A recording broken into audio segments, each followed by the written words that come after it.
देखिए, एक सच है, किसी भी प्रॉब्लम का बिना एक्सपीरियंस किए तो उसके बारे में जान ही नहीं सकता। वो एक्सपीरियंस किसके बेसिस पे होता है? रियलिटी के बेसिस पे। Without experience you don't know the reality about any things. और जब तक तू रियलिटी नहीं जानेगा तब तक उसके बारे में सच्चाई नहीं जानेगा, और जब सच्चाई नहीं जानेगा तो तू उसका सॉल्यूशन नहीं जानेगा। समझा? अब ध्यान से सुनना, एक प्रॉब्लम सॉल्व करने जा रहा हूँ जो ऑन द एक्सपीरियंस है, मैंने खुद महसूस किया है। समझा कि हमें बार बार गुस्सा क्यों आता है, और गुस्सा आता है तो हम कंट्रोल क्यों नहीं कर पाते हैं। अगर कोई तुझसे कह रहा है ना कि तू गुस्सा को खत्म कर सकता है किसी भी तरीके से, तो समझ ले तुझे बेवकूफ़ बना रहा है। समझा? अगर तुझे चोट लगी है ना पैर में, तो कोई तुझे ये कह रहा है कि तू इस दर्द को ही जिंदगी भर हटा दे। कुछ ऐसा तरीका बताऊं कि तू इस जो तुझे दर्द हुआ है वो हमेशा के लिए हट जाए। ऐसा नहीं हो सकता। ऐसा तो हो सकता है कि तू पैर कटवा ले और वहाँ पे लोहा के लगवा ले, तब ऐसा हो सकता है। समझा? तो तू किसी भी प्रॉब्लम को पूरी तरह से खत्म नहीं कर सकता, ये एक सच है। तू उसे कंट्रोल कर सकता है, और कंट्रोल ऑन द एक्सपीरियंस आता है। जब उसे तू एक्सपीरियंस करेगा, महसूस करेगा, रियलिटी जानेगा। तो एक पर्सनल तुझसे शेयर करने जा रहा हूँ, तब तुझे समझ में आएगा कि मैंने कब सॉल्यूशन फाइंड किया उसका और कैसा सॉल्यूशन था। कि हमें समय समय पे गुस्सा क्यों आता है, और वो आता है तो हम कंट्रोल क्यों नहीं कर पाते हैं। तो मेरे साथ क्या हुआ ना कि एक फैमिली में ऐसा होता है ना कि आके कहता है कि चल ना मेरे साथ मार्केट, मुझे ये काम करना है और ये सामान खरीदनी है, तो तेरी ज़रूरत पड़ेगी पीछे पकड़ने के लिए। हाँ, नेचुरल वाला है भाई, रियल लाइफ पे है। तो मैंने बोला क्यों नहीं, मेरा बैठा हूँ घर पे, तो चलते हैं, थोड़ा घूम लेंगे मार्केट भी।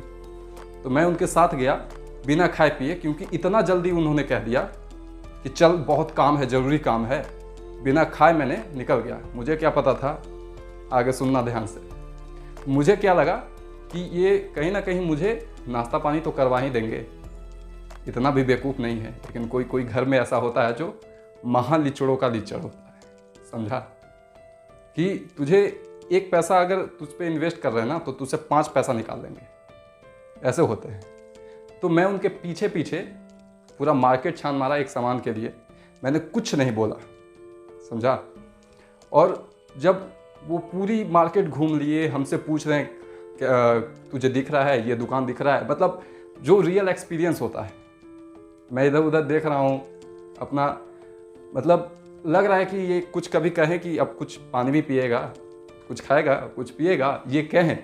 मैं इंतज़ार में हूँ, लेकिन कुछ जवाब नहीं उधर से। समझे? एक होते हैं ऐसे फैमिली में कि तुझे सब काम निकलवा लेंगे और कुछ बोलेंगे अच्छे अच्छे बात, और तुझे उसे लगता है कि इसको महसूस नहीं होता है, अंदर से तो गाली निकलती है, लेकिन क्या करोगे। समझे? तो पूरा मार्केट छान मारे, लास्ट में सामान मिला और फिर बोले कि ले इसे पकड़ और पीछे बैठ जा। बाइक पे थे हम दोनों। और मैं ऐसा खोजता हूँ कि मुझे ऐसा एक्सपीरियंस करना मिले कि मज़ा आए मुझे। समझा? तो मैं पीछे बैठा वो सामान को लेकर और चल दिया गर्मी वाले समय में। समझे? अभी कुछ दिन पहले, तभी मुझे लगा कि मैं शेयर करूँ ये बात को। तो मैं पीछे पीछे जा रहा था, गर्मी एकदम हालत ख़राब की हुई थी। समझे? तो मुझे लगा कि आगे चल के बोलेंगे चल कोल्ड ड्रिंक पी लेते हैं। देखिए नहीं भाई, कुछ लोगों की आदतें होती हैं।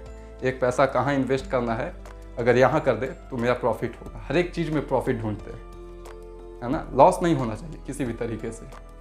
समझे? तो अंदर से अंदर एक तो गुस्सा आ रहा था कि मेहनत भी करवा रहे हैं और कुछ खिला पिला भी नहीं रहे, कि थोड़ा मेरा गुस्सा कंट्रोल हो। मैं भी इंसान हूँ, मुझे भी गुस्सा आया। तो क्या हुआ कि जब मेरी इम्तहान की पुल जो बोलते हैं ना टूट जाना, वो कब टूटा और बताता हूँ। उस समय मुझे सोच के बुरा नहीं लगा,